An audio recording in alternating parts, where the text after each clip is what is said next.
We all know that CNN knows best about everything. Even the Bible and what Christians are really supposed to believe. The great Don Lemon has come to put Christians and the church in line as to what God really teaches. Well, Don, to pivot, you got engaged to your fiance Tim in 2019, and this morning, and you guys are so cute, we learned that the Vatican has said that the Catholic Church won't bless same-sex unions, quote, since God cannot bless sin. They go on to say that this does not imply a judgment on persons, but I want to know, do you think this sends a damaging message, and how do you feel about that, given that obviously you are now engaged and going to get married? Oh no, those mean and evil Christians. Bunch of judgers. Well, I think listen, I respect people's right to believe in whatever they want to believe in their God. But if you believe in something that hurts another person or that does not give someone the same rights or freedoms, not necessarily under the Constitution, because this is under God. So in what ways are they hurting people? I think that that's wrong. And I think that the Catholic Church and many other churches really need to re-examine themselves and their teachings, because I think they have examined it, Don, and they see what the Bible clearly teaches. that is not what God is about. God is not about hindering people or even judging people. And to put it in the context of race, I find that Bringing it back to race. Yep, bringing it back to race. There we go. Dr. Martin Luther King Jr. said the most segregated place on earth, time on earth, was 11 a.m. on a Sunday morning. So I think that religion and the pew keeps us from they're barriers from people actually getting to know each other. Because people trip on pews, they're too narrow, you're always trying to squeeze in, then once you're in the pew, you can't ever get out to go to the bathroom or anything because there's people blocking your way. Pews are a barrier. So I would say to the Pope and the Vatican and all Christians or Catholics or whomever, whatever religion you believe you happen to belong to out there, I don't care what religion you are, but what Jesus said, even though if you're from another religion, you probably wouldn't believe in what Jesus said, but it makes sense.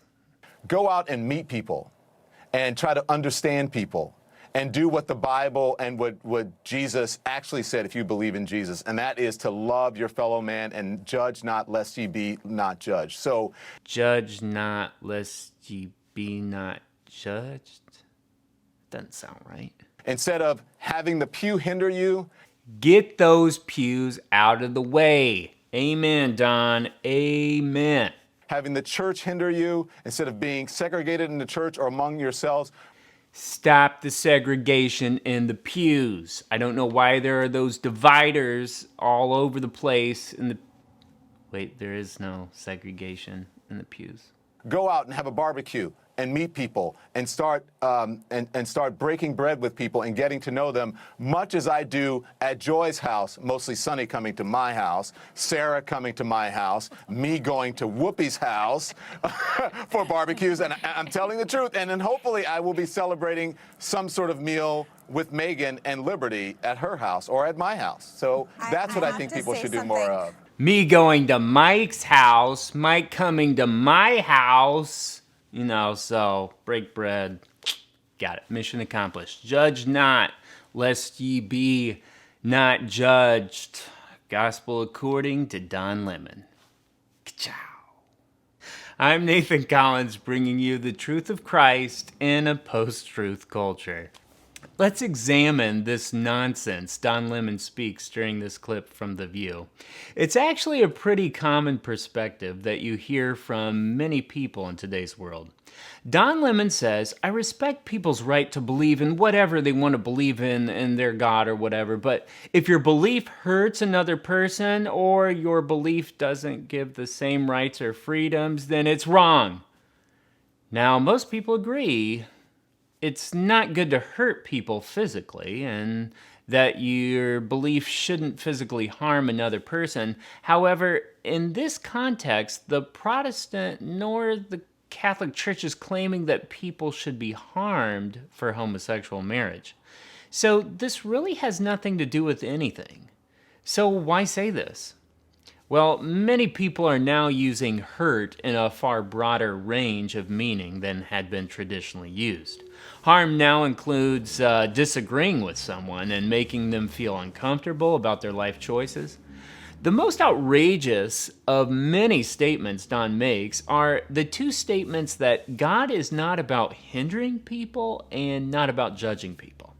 Okay, Don, let me get out my handy-dandy Bible and do a little fact check on that. Oh, looky here. Looks like God does hinder and judge people. Maybe a time or two. Genesis 16:20. Then the Lord said, because the upright have signed in the Lord's rate, and their sin is very grave. Genesis 16:21. I will go down to see whether they have done altogether according to the upright that has come to me. If not, I will know. Genesis 16:22. So then turn from there and look for Sodom, but Abraham still stood before Yahweh. Then Abraham drew near and said, will you indeed sweep away the righteous with the wicked? Suppose there are 50 righteous within the city. Will you then sweep away the place and not spare for 50 righteous within it? Far be it from you to do such things, but the righteous sit down for the wicked. So that the righteous fare as the wicked. Far be it that from you. Shall not the judge of all the earth do what is just? And the Lord said, if I find a son of 50 righteous in the city, I will spare the whole place for your sake. Abraham answered and said, behold, I will take and speak to the Lord. I, who am but dust and ashes. Suppose 5 of the 50 righteous are lacking. Will you destroy the whole city for lack of 5? And he said, I will not destroy it if I find 45 there. Again he spoke to him and said, suppose 40 are found there. And on it will sit in faithfulness in the tent of David. Isaiah 11:3. And his delight shall be in the fear of the Lord. He shall not judge by what his eyes see, or decide disputes by what his ears hear. Isaiah 11:4. But with righteousness he shall judge the poor, and decide with equity for the meek of the earth. And he shall strike the earth with the rod of his mouth, and with the breath of his lips she shall kill the wicked. Isaiah 33:22. But the Lord is our judge, the Lord is our lawgiver, the Lord is our king, he will save us. Isaiah 51:5. My righteousness runs near, my salvation has found out, my arms will judge the peoples. If those hands help me, before my arm they wait. One who judges and seeks justice and is swift to do righteousness. Jeremiah 11:20. But, O Lord of hosts, who judges righteously, who tests the heart and the mind, let me see your vengeance upon them, for to you have I committed my cause. And he said to me, it is done, I am the Alpha and the Omega, the beginning and the end. I will give to the one who thirsts from the spring of the water of life without cost. He who overcomes shall inherit these things, and I will be his God, and he will be my son. But for the cowardly and unbelieving and abominable, and murderers and immoral persons and sorcerers and idolaters, and all liars, their part will be in the lake that burns with fire and brimstone, which is the second death. So yeah, it says it a time or two. Alright, so the point Don brings up is a point that sadly many people bring up. They say Christians shouldn't judge, God would never judge about homosexuality or any other thing really. And so this is something that always comes up. You're going to hear it from people. It's a popular Christian myth that's out there. And it's important as Christians that we correct this, but of course do it in a loving way. Try to be as gentle as you can. But these are definitely myths out there that if you're going to tell me I'm wrong about something, then that means that you're hurting me. Okay, that's not what hurting is. We have to correct things. If you didn't correct your child, they would get in all kinds of trouble and hurt themselves and all that stuff. So we do it all the time, and it's okay. And so it may hurt their feelings or whatever, but it is important that we keep judging or really just correcting people. These are myths that are out there. You're going to hear them. Don Lemon is not the only one who's out there saying it. But we as Christians who know the truth need to be out there speaking the truth. I think that's the big problem. The reason these myths are so popular is because nobody's saying the other side. Nobody's showing, hey, no, the Bible really does say all this. This is actually what it says.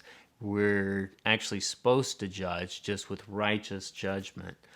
That's really where the piece is in the Bible, that humans often judge wrongly or incorrectly, and God is trying to help us understand how we are to judge. But the idea that God says to judge nothing is just simply false.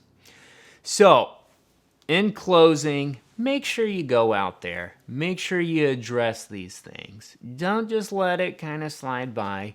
Just do it in a gentle way, a loving way, but you got to address it. We got to be out there addressing these things. Well, that's all for this episode, but if you like this episode, go ahead and subscribe and check out our other episodes as we address different issues in our world and bring you the truth of Christ in a post-truth culture. Grace and peace, brothers and sisters.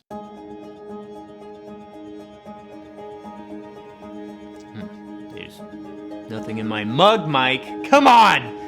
Anybody got hot coffee around here? Oh, not to judge, though.